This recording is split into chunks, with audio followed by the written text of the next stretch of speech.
हम सभी जानते हैं पृथ्वी गोल है। रूढ़िवादियों के विपरीत इस बात की खोज प्राचीन यूनानियों ने की थी, जिसका विरोध बाद में कुछ ही लोगों ने किया। सही बोले तो पृथ्वी थोड़ी अंडाकार है, ध्रुवों पर थोड़ी चपटी है, लेकिन ये महत्वपूर्ण नहीं है। नमस्कार दोस्तों, हम सभी ऐसे जीवन के आदी हैं जो पृथ्वी के गोलाकार होने की वजह से ही हैं और हमें ये सामान्य जीवन लगता है। उसी तरह जैसे हमें खुशी होती है जब आप हमारे चैनल को देखते हैं। हालांकि अगर पृथ्वी का आकार अलग होता, मान लेते हैं एक क्यूब जैसा, तो हमारे जीवन में कैसे बदलाव आते।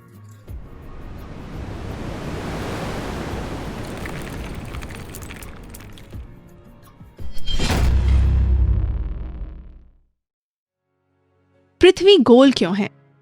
क्योंकि पृथ्वी चपटी है, जिसका केंद्र उत्तरी ध्रुव के बीच स्थित है, एंटार्कटिका।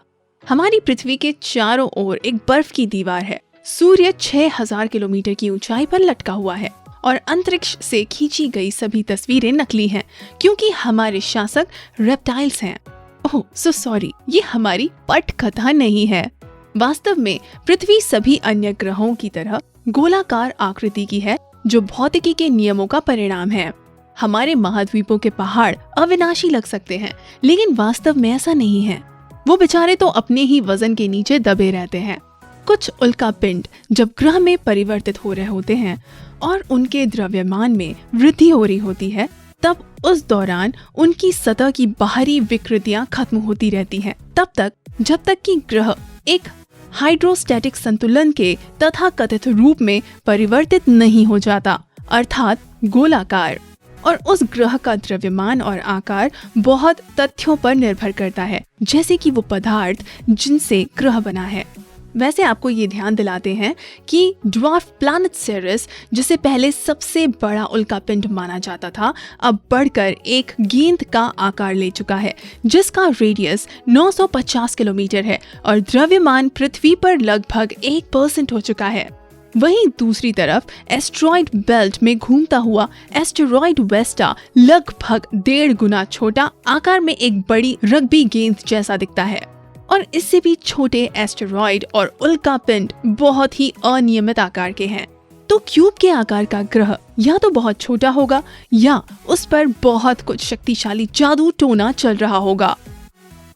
Cube bowl. ठीक है, अब हम वापस आज के विषय पर चलते हैं। काल्पनिकता की डिग्री को कम करने के लिए मान लें कि ग्रह का क्यूब आकार मात्र एक कल्पना है। अन्य सभी भौतिक कानून हमेशा की तरह काम कर रहे हैं। इसका मतलब है कि उदाहरण के लिए गुरुत्वाकर्षण के केंद्र की दिशा क्यूब के केंद्र की तरफ होगी, जैसे कि एक गोले की स्थिति में है।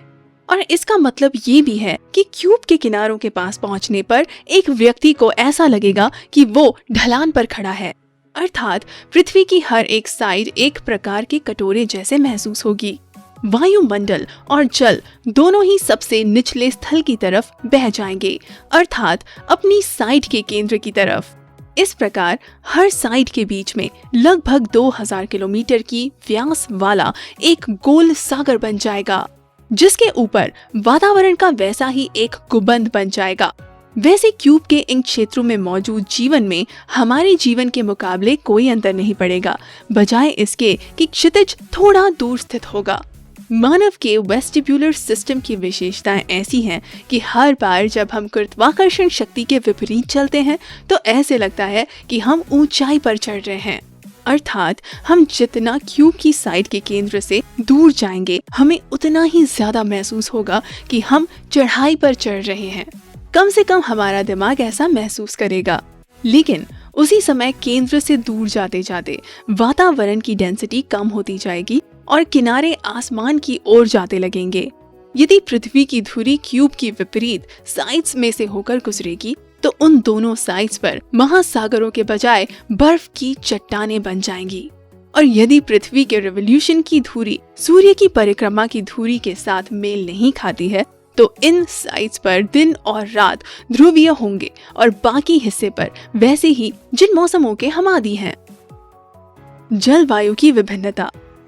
क्यूब की सारी साइड्स के केंद्रीय क्षेत्रों में जनजीवन मौजूद होगा और हर साइड बाकी की 5 से कटी हुई होगी।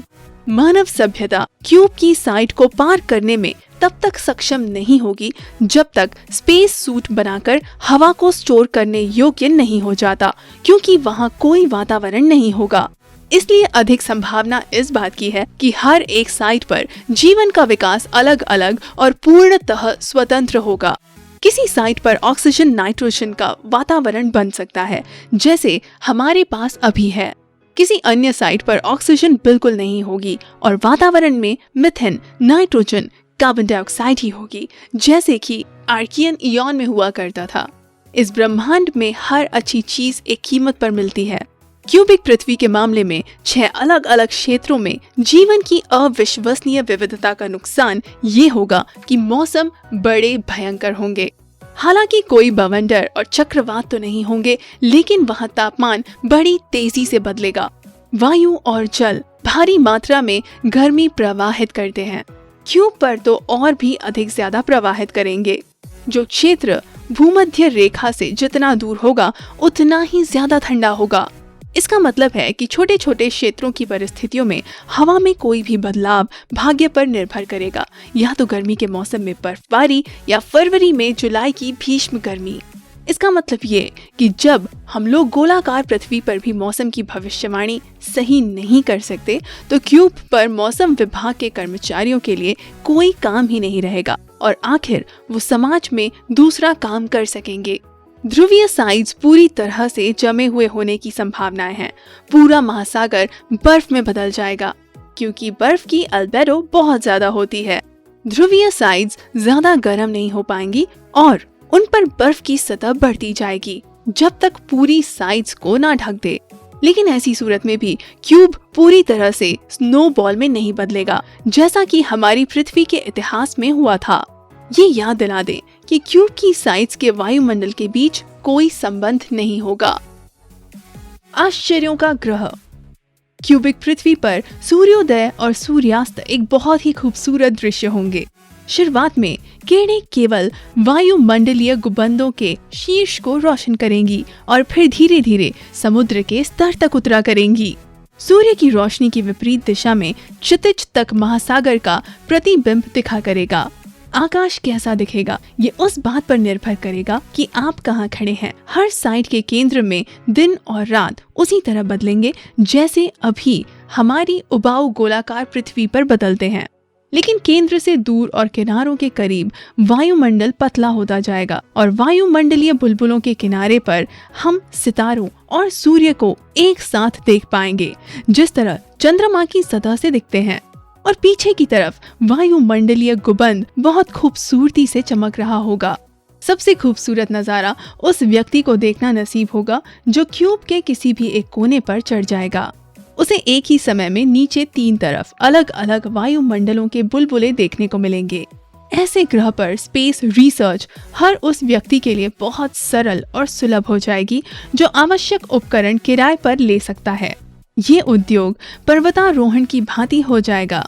अंतरिक्ष के सभी दृश्यों को देखने के लिए क्यूबिक पृथ्वी के एक कोने पर चढ़ने, स्पेस सूट पहनकर घूमने में सक्षम होना ही पर्याप्त होगा।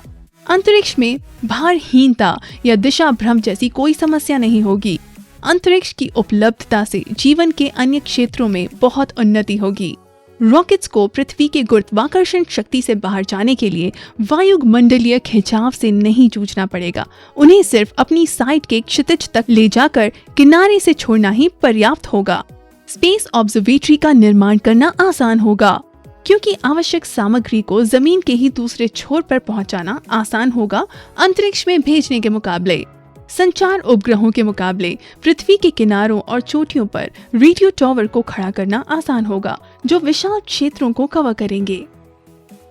तो यही हम आज का विषय समाप्त करते हैं।